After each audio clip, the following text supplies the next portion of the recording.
The boy's ribs showed through his torn shirt, but his eyes burned with defiance as three grown men cornered him behind Nora Caldwell's bakery. It was high noon in Copper Creek, and the autumn sun cast harsh shadows across the dusty alley where hunger was about to turn deadly. Nora stepped out to dump flour scraps when she heard the scuffle.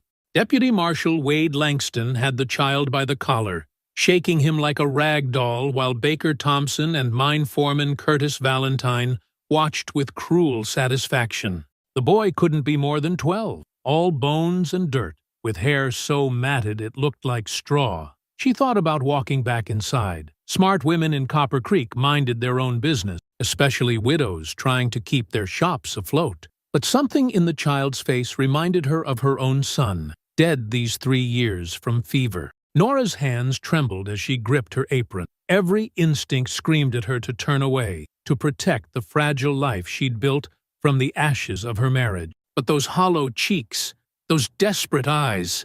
"Let him go," she called out, her voice steadier than her nerves. Wade spun around, his weathered face twisted in annoyance. "This little rat's been stealing from honest folks for weeks, Mrs. Caldwell.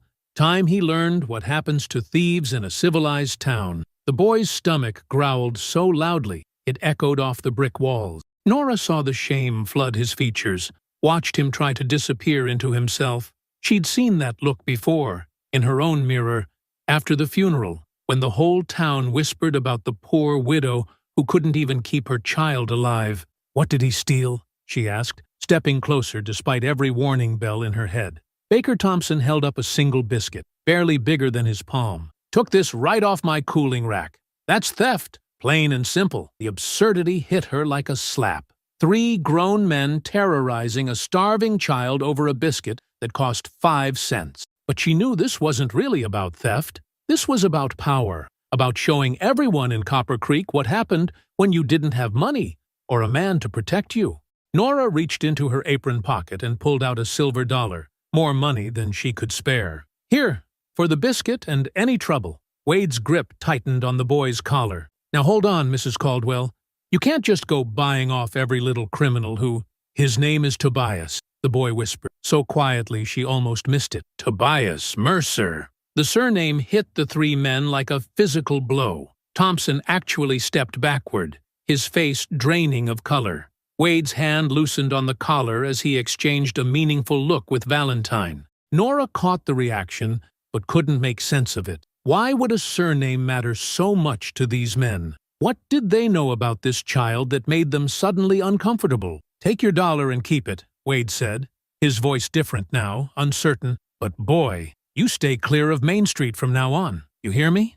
They released Tobias and walked away quickly, their boots kicking up dust clouds in their hurry to leave. But Nora noticed how they kept glancing back over their shoulders, as if the child posed some threat she couldn't see. Tobias stood frozen in the alley, his thin frame shaking. Nora approached slowly, like she might a wounded animal. "When did you last eat a real meal?" she asked gently. His laugh came out bitter and broken. "Real meal? Lady, I ain't had one of those since before."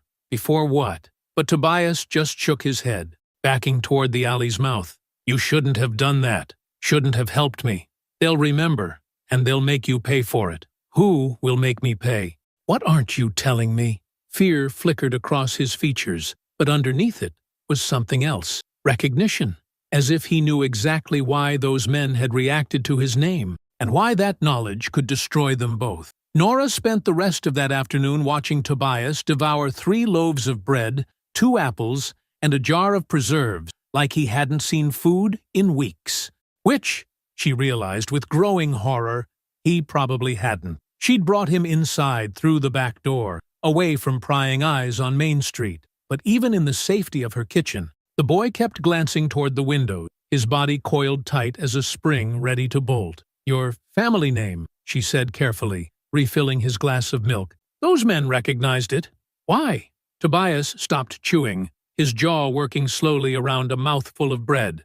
For a moment, she thought he might answer. Then his face closed off like a slammed door. "Ain't got no family. Ain't got no name worth knowing." But Nora had raised a son. She knew the difference between truth and pain disguised as defiant. This child was carrying secrets that weighed more than his small frame could bear. As the sun began to set, painting her kitchen in shades of orange and gold, Tobias pushed back from the table. "I gotta go." "Where? Where does a 12-year-old boy go when darkness falls in a place like this?" He shrugged, trying to look tough. "I manage fine on my own." Nora thought of her own boy, how he used to curl up in her lap when storms came, how small and vulnerable children looked when they thought no one was watching. "You could stay here tonight.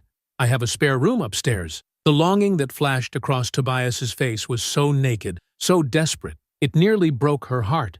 But then he shook his head violently. "Can't. They'll come looking, and when they find me here..." He met her eyes, and for the first time since she'd met him, he looked like the scared child he was. "Lady, you don't understand what you've gotten yourself into." Before she could respond, a sharp knock echoed through the shop. Not the polite tap of a customer, but the aggressive bang of someone with authority and anger. Tobias went white as flour. "Hide me," he whispered. "Please." Nora pointed toward the pantry. "In there! Don't make a sound." She smoothed her skirts and walked to the front door, her heart hammering against her ribs. Through the glass, she could see Deputy Marshal Wade Langston flanked by two other men she didn't recognize. Their faces were grim, purposeful. "Evening, Mrs. Caldwell," Wade said when she opened the door. "Mind if we come in?" It wasn't really a question. They pushed past her into the shop, their eyes scanning every corner like they were hunting something dangerous. "We heard you might have had a visitor today," Wade continued, his hand resting casually on his gun belt. "A certain young troublemaker." "I serve many customers," Nora replied, proud that her voice didn't shake. "You'll have to be more specific." One of the strangers, a man with silver hair and expensive clothes, stepped forward. "The Mercer boy. We know he was here." The way he said the name made her skin crawl. There was hatred in it, old and festering, but also fear. "I don't know anyone by that name," she lied. Wade's smile was cold as winter wind. "Mrs. Caldwell, you're new to how things work in Copper Creek. See, some names carry weight around here. Some names bring trouble that decent folks don't want any part of. What kind of trouble could a starving child possibly bring?" The silver-haired man laughed, but there was no humor in it. "That boy isn't just any orphan, lady. He's the last living reminder of something this town worked very hard to forget." From the pantry came the softest sound, like a mouse scurrying. Wade's head snapped toward the noise, his hand moving to his gun. But before he could take a step, the ground began to vibrate, subtly at first, then stronger, like distant thunder rolling across the desert. Horse hooves, many of them, moving fast and getting closer. The silver-haired man's face went ashen. "They couldn't have found us this quickly." "Who couldn't have found you?" Nora demanded. But the men were already backing toward the door. "Ma'am," Wade said, his arrogance replaced by genuine fear, "if you're smart, you'll lock this place up tight and keep your head down. What's coming to Copper Creek tonight? It ain't for folks like you." They fled into the darkness, leaving Nora alone with her racing heart and the growing thunder of approaching horses. Through her window, she could see lights beginning to appear on the horizon, moving closer like fallen stars. The thunder of hooves grew deafening as Nora pressed her face to the window. What she saw made her blood freeze in her veins. 300 women on horseback rode into Copper Creek like an army from another world. They wore black dusters that billowed behind them like wings, their faces hidden beneath wide-brimmed hats. Each carried a rifle across her saddle, and their horses moved with military precision through the town's dusty streets. Tobias emerged from the pantry, his face pale but determined. "They came," he whispered, his voice filled with something between terror and hope. "The sisters actually came." "Sisters? What sisters?" But before he could answer, the riders began to form a circle around the main buildings of Copper Creek. Not random positioning. This was strategic, calculated. They were surrounding the town like they'd done it 100 times before. Nora watched in fascination as townspeople emerged from their homes and businesses, drawn by the thunderous arrival. Men who'd been drinking in the saloon stumbled into the street, their guns forgotten in the face of this unprecedented sight. Women clutched their children close, uncertain whether to run or stare. At the center of the formation, one rider separated from the group. She was tall and commanding, her black duster decorated with silver conchos that caught the moonlight. When she removed her hat, Nora gasped. The woman's hair was pure white, braided with leather and feathers, but her face was ageless, beautiful in a way that seemed almost supernatural. The white-haired woman's voice carried across the entire town when she spoke, clear and powerful as a church bell. People of Copper Creek, I am Magdalena Cross of the Sisters of Justice. We ride tonight seeking one who has been wronged, one whose blood cries out for protection. Deputy Marshal Wade appeared from his office, flanked by a dozen men with rifles. But even armed, they looked small and afraid facing this feminine army. You have no authority here, Wade called out, his voice cracking slightly. This is a lawful town with lawful business. Magdalena's laugh was like silver wind chimes in a storm. Lawful? Is it lawful to hunt a child like an animal? Is it lawful to bury truth so deep that even God weeps for justice? She urged her horse forward, and Wade's men actually stepped backward. We know about the boy. We know what he represents. And we know what you've tried to hide. From her window, Nora could see faces throughout the crowd shifting, confused murmurs spreading like wildfire. Whatever these sisters knew, it was news to most of the townspeople. Magdalena raised her hand, and instantly every sister drew her rifle in perfect unison. The metallic click of 300 weapons being cocked echoed through the night like deadly percussion. Tobias Mercer, Magdalena called out, her voice somehow finding every corner of the town. Son of Rebecca, grandson of Chief Standing Bear, heir to the Mercer legacy. We have come to take you home. The revelation hit the crowd like a physical blow. Nora heard gasps, saw people stumbling backward as if the words themselves had struck them. She turned to look at Tobias, but his face had transformed completely. Gone was the frightened, hungry orphan. In his place stood a boy who suddenly looked older, prouder, his spine straight as an arrow. But his eyes were filled with tears. They killed her, he said simply. They killed my mother, and they thought they killed me too. Tobias's words hung in the air like smoke from a gunshot.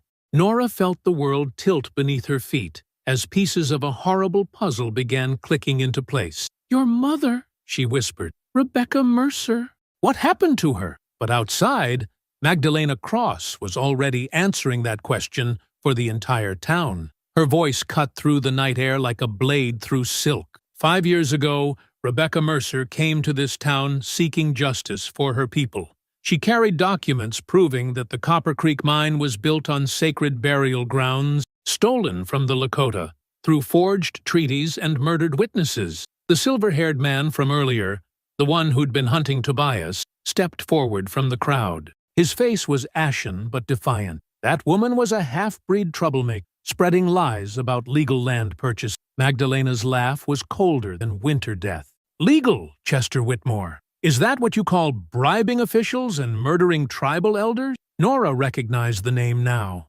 Chester Whitmore owned the largest share of the Copper Creek mine, the source of most of the town's wealth. She'd served him coffee a dozen times, never suspecting the blood on his money. Rebecca came seeking justice, Magdalena continued, her voice carrying to every corner of the town. Instead, she found a bullet in the back on a dark road outside town, and her 4-year-old son, who witnessed everything, was left for dead in a ravine. Tobias pressed against the window beside Nora, his small hands clenched into fists.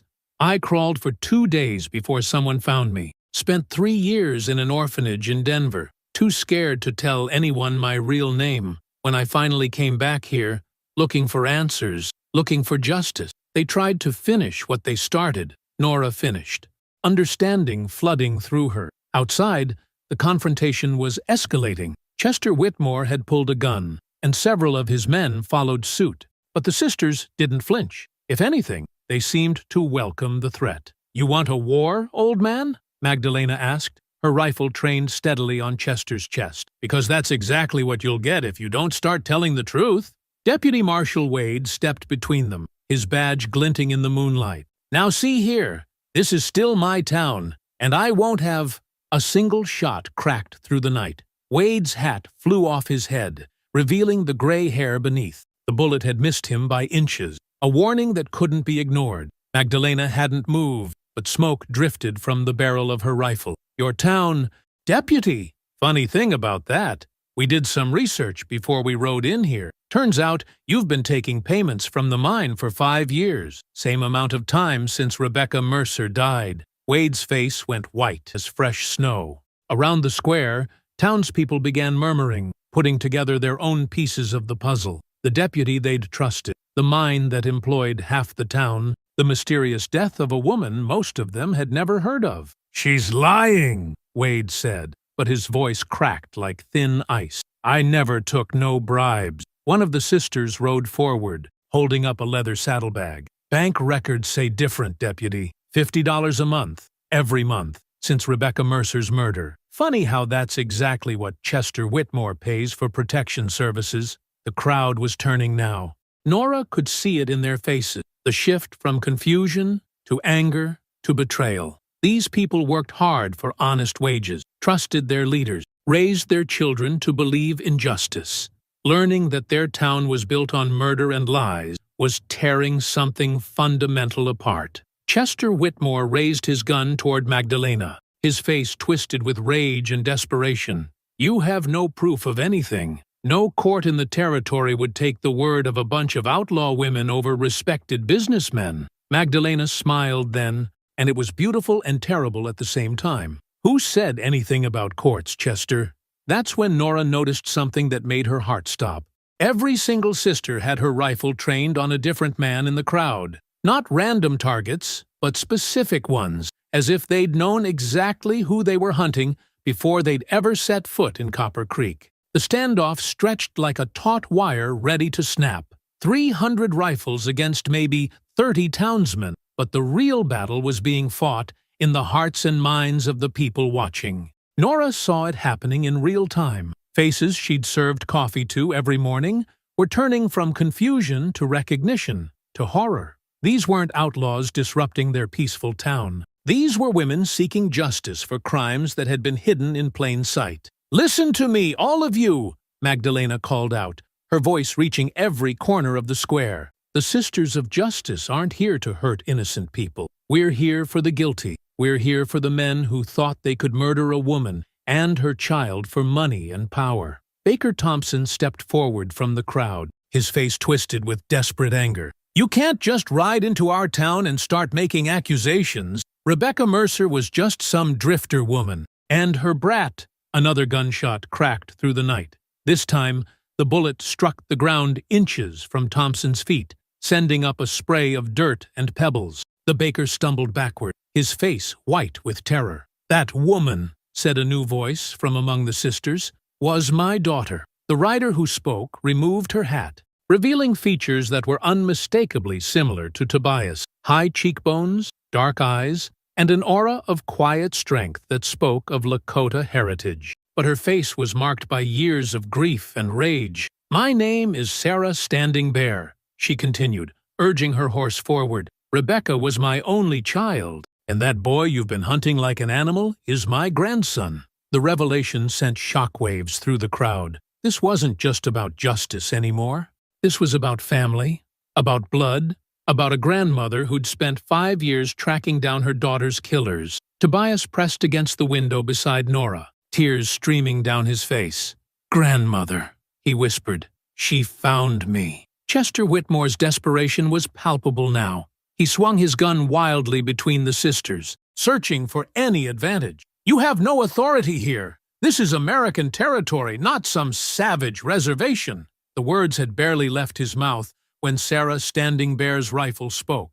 The bullet took Chester's gun clean out of his hand, the metal spinning away into the darkness. He cradled his stinging fingers, staring at the woman who'd just proven she could have killed him as easily as disarmed him. "Savage?" Sarah's voice was deadly calm. "You murdered my daughter in cold blood and left her 4-year-old son to die in a ravine. You stole land that belonged to my people for generations. You corrupted lawmen and silenced witnesses. And you call me savage? If you were Tobias, what would you do? Stay hidden and let others fight your battle? Or step forward and face the men who destroyed your family? Tell me in the comment. I need to know which side you'd choose. Because what Tobias decided next would determine whether justice finally came to Copper Creek, or whether blood would run red in the dusty streets before dawn broke. Deputy Wade made a break for his office, probably seeking reinforcements or an escape route. But 3 sisters were already moving to cut him off,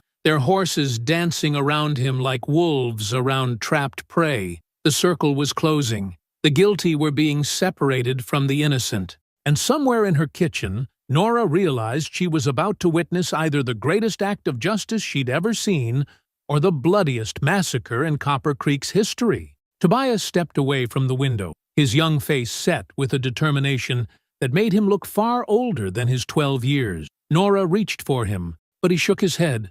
"I have to go out there," he said quietly. "They came for me. My grandmother came for me. I can't hide anymore." Before Nora could stop him, he was walking toward the front door. She followed, her heart hammering with terror and pride in equal measure. This boy, this brave, broken child, was about to face the men who'd destroyed his world. The back door of her shop opened directly onto the town square. When Tobias stepped into the moonlight, a hush fell over the entire crowd. 300 women on horseback, 30 frightened townsmen, and hundreds of onlookers, all focused on the small figure walking steadily toward the center of the confrontation. "Grandmother!" Tobias called out, his voice stronger than it had any right to be. "I'm here!" Sarah Standing Bear's composure cracked for just a moment. Tears streamed down her weathered cheeks as she saw her grandson alive, walking, breathing, but her rifle never wavered from its target. "My brave boy," she whispered, just loud enough for the crowd to hear. "You survived. You came back." Chester Whitmore, nursing his injured hand, looked at Tobias with undisguised hatred. That little savage should have died with his mother, would have saved us all a lot of trouble. The words were barely out of his mouth when Magdalena Cross moved. Her horse leaped forward, and suddenly she was beside Chester, the barrel of her rifle pressed against his temple. "Say another word," she whispered, but her voice carried in the deadly silence. "Give me a reason."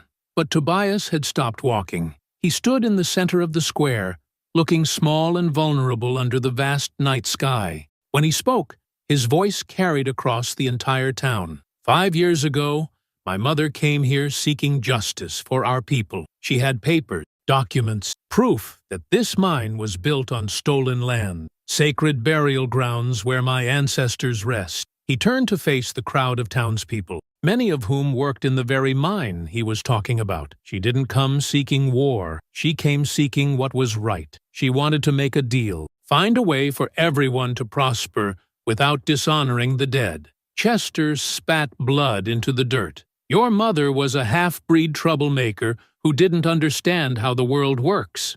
This time it was Tobias who responded, his young voice cutting like a blade. "My mother was a schoolteacher. She spoke 4 languages and could read law documents better than most lawyers. She understood exactly how your world works, Mr. Whitmore. That's why you had to kill her." A murmur rippled through the crowd. These weren't the words of a savage child. This was someone who'd lived with the truth for 5 years, who'd had time to understand exactly what had been taken from her. "The night she died," Tobias continued, "I was hiding in the back of her wagon. I saw everything." Deputy Wade, who'd been trying to edge toward his office, stopped dead in his tracks. His face went gray as desert dust. "I saw Mr. Whitmore signal to you, Deputy. I saw you step out from behind the rocks. I saw you put that bullet in my mother's back while she was trying to ride away." The crowd erupted. Shouts of anger, disbelief, and betrayal filled the night air. Wade pulled his gun, swinging it wildly between Tobias and the sister. "The boy's lying!" He was 4 years old, traumatized. He couldn't remember anything clearly. "I remember everything," Tobias said simply. "Every word, every face, every detail, including what you did to me after you thought she was dead." Sarah Standing Bear's horse moved closer to her grandson, protected and proud. "Tell them, child. Tell them what these men did to you." Tobias looked directly at Deputy Wade, and in that moment, the scared orphan disappeared completely. In his place stood a young man carrying the weight of truth, the power of justice. You threw me in that ravine while I was still breathing. You told Mr. Whitmore I was dead, but I wasn't. I crawled for 2 days with a broken arm and a head wound, drinking rainwater and eating grass, until a traveling preacher found me. Deputy Wade's hand shook as he kept his gun trained on Tobias. Sweat poured down his face despite the cool night air, and his voice cracked when he spoke. You can't prove nothing, boy. It's your word against mine. And who's gonna believe a half-breed orphan over a sworn lawman? Magdalena Cross laughed, cold and sharp as winter wind. That's where you're wrong. Deputy, we didn't ride 300 miles just on the word of a child. She reached into her saddlebag and pulled out a thick leather portfolio. We have the testimony of Father Miguel Santos, the preacher who found Tobias dying in that ravine. We have bank records showing your payments from the mine. We have witness statements from tribal elders who saw Rebecca ride into town that night. Wade's face went white as bone. Those papers ain't worth nothing. No court would. And we have this, Sarah Standing Bear interrupted, holding up a small metal object that glinted in the moonlight. The bullet that killed my daughter. Dug it out of her spine myself when I buried her in secret. The markings match your service revolver perfectly. Deputy! The crowd was turning ugly now. Men who'd trusted Wade, who'd shared drinks with him, who'd relied on him to keep their families safe, stared at him with growing rage and betrayal. Some were reaching for their own weapons, but Nora couldn't tell if they planned to defend Wade or help the sister. Chester Whitmore made his choice. Despite his injured hand, he lunged for a fallen gun, desperation overriding common sense. But Baker Thompson was faster, kicking the weapon away and standing over his former partner. Chester, you son of a bitch, Thompson snarled. I knew Rebecca Mercer was murdered, but I thought it was bandits. You made me complicit in child murder. The betrayal within betrayal sent shockwaves through the remaining conspirator. Wade swung his gun toward Thompson, his face twisted with panic and rage. You shut your mouth, Thompson. We all benefited from this. Every man in this town got rich off that mine. Not every man, came a voice from the crowd. Dr. Samuel Hayes stepped forward, his medical bag in hand. Some of us tried to treat that boy's injuries when he was brought in half dead. Some of us asked questions about where those wounds came from. More voices joined in. The blacksmith, the preacher, the schoolteacher, people who'd suspected but never known, who'd lived with guilt and questions for 5 years. The conspiracy was unraveling like a rope under too much weight. Wade's panic reached its breaking point. He spun toward Tobias, his finger tightening on the trigger. If I'm going down, that little bastard's coming with me. Time slowed to a crawl. Nora watched in horror as Wade's gun swung toward the boy. Sarah Standing Bear screamed her grandson's name. Magdalena Cross raised her rifle, but it was Tobias himself who moved first. Instead of running or ducking, he stepped forward, directly into Wade's line of fire. His young voice carried across the square with absolute clarity. Go ahead, deputy. Show everyone what kind of man you really are. Murder a child in front of 300 witnesses. Prove to this whole town that the Sisters of Justice were right to come here. Wade's finger froze on the trigger. Around the square, dozens of townspeople had drawn their own weapons, and every single one was pointed at him. The moment stretched like eternity. Wade's gun trembled in his grip, pointed at Tobias's chest, while 300 rifles and dozens of townspeople's weapons pointed back at him. The deputy's eyes darted frantically around the square, searching for escape that didn't exist. You're surrounded, Wade, Magdalena said quietly. But we're not executioners. Lower your weapon, and you'll get a fair trial. Keep pointing it at that boy, and these good people of Copper Creek might decide to handle justice themselves. The murmur of agreement from the crowd was like distant thunder. These weren't outlaws or vigilantes speaking. These were fathers and mothers, shopkeepers and miners, people who'd built their lives on the belief that right and wrong mattered. Wade's resolve cracked like thin ice. The gun slipped from his shaking fingers and hit the dirt with a dull thud. Immediately, 2 sisters dismounted and moved to secure him. Their movements efficient and professional. Chester Whitmore made one last desperate play. You people don't understand. That mine employs half this town. If the tribal claims are recognized, if production stops, you'll all lose everything." Dr. Hayes stepped forward, his voice carrying the authority of education and wisdom. "Chester, some things are more important than money, like not building our prosperity on murdered women and children." The crowd murmured agreement, but Nora could see the worry in their faces. These were practical people with families to feed. The moral victory was important, but so was survival. Tobias seemed to understand their dilemma. He walked to the center of the square, his young voice carrying surprising authority. "My grandmother and the tribal council don't want to destroy this town," he announced. "My mother came here seeking partnership, not revenge. The mine can continue operating, but as a joint venture. The profits shared, the land respected, the burial grounds protected." Sarah Standing Bear nodded proudly. "The boy speaks truth. We want justice, not destruction. But the men responsible for murder must face consequence." Magistrate Cross pulled out an official-looking document. "We've already drawn up new partnership agreements, fair wages, shared profits, and guaranteed protection for sacred sites, all perfectly legal under territorial law." The relief that washed over the crowd was palpable. Justice could be served without destroying innocent lives. The guilty would pay, but the community could heal and prosper.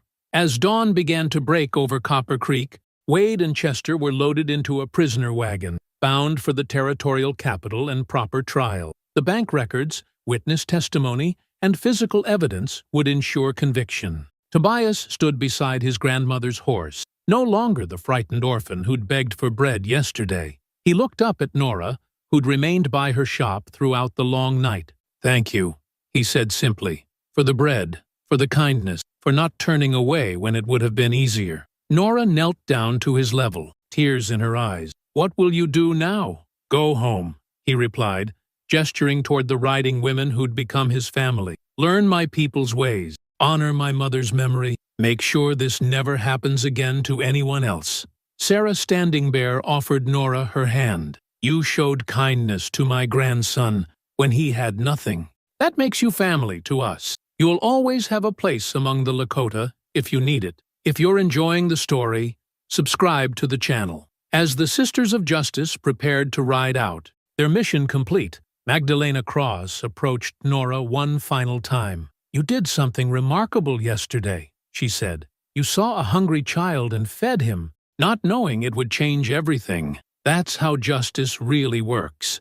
Not through grand gestures, but through small acts of courage, when no one's watching." The sun rose fully over Copper Creek as the riders disappeared into the distance, taking Tobias home to his people. The town was forever changed, but not destroyed. Justice had been served, truth had been revealed, and a community had learned that prosperity built on others' pain could never truly last. Nora stood in her doorway, watching the dust settle, knowing she'd witnessed something extraordinary. Sometimes the most powerful forces in the world arrived not as armies or politicians, but as hungry children asking for bread. Years later, the Copper Creek mine became the most profitable and peaceful operation in the territory, with tribal and settler families working side by side. Tobias grew up to become a tribal advocate and lawyer, ensuring his mother's dream of justice through partnership became reality throughout the West. And Nora's Bakery became a symbol in the town, a reminder that kindness to strangers can change the world. Now click on the video on the screen to hear a story even more powerful than this one. With courage so raw and justice so complete, you won't forget it anytime soon. Click on the video now